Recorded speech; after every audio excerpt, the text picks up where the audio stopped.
بسم الله الرحمن الرحيم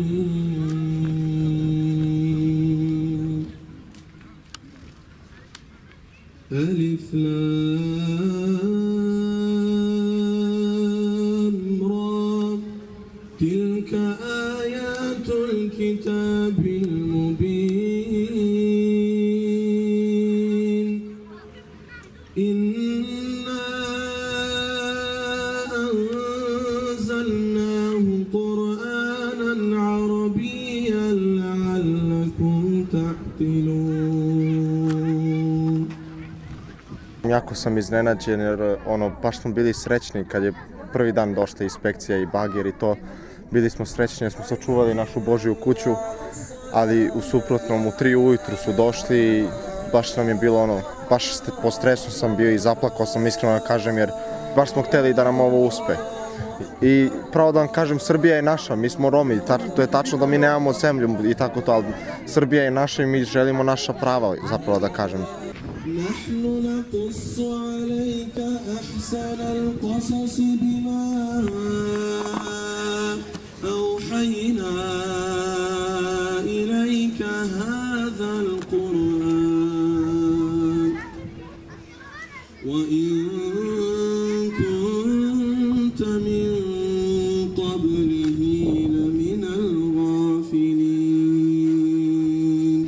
Nakon što su nas prevarili da ćemo u toku nedelje da razgovaramo i da nađemo izlaz iz ove situacije i neko rešenje, oni su noći na najkriminalniji način isključili struju, isključili telefone, internet, došli i rušili.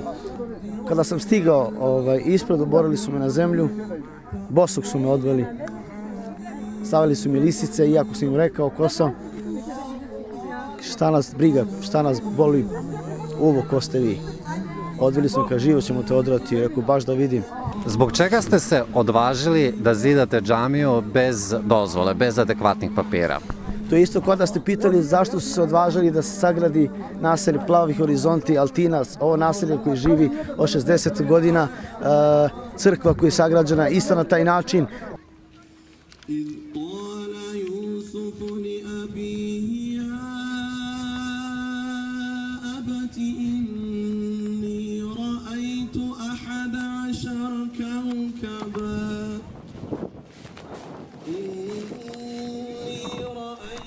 Pa bolje bi bilo da sruše tamo nešto što se rade nelegalne poslove nego ovako neki verski objekat. Ja mislim da nije ni fair ni korektno prema nama, zato što mi nismo ubici ili ne znam šta već. Ima drugi ljudi koji se bave tim poslovima, pa bi trebalo njih da hapsi i njih da ovako terorišu, a ne nas. Da dolaze u 3 ujutru sa onolikom vojskom, pa nismo mi baš toliki.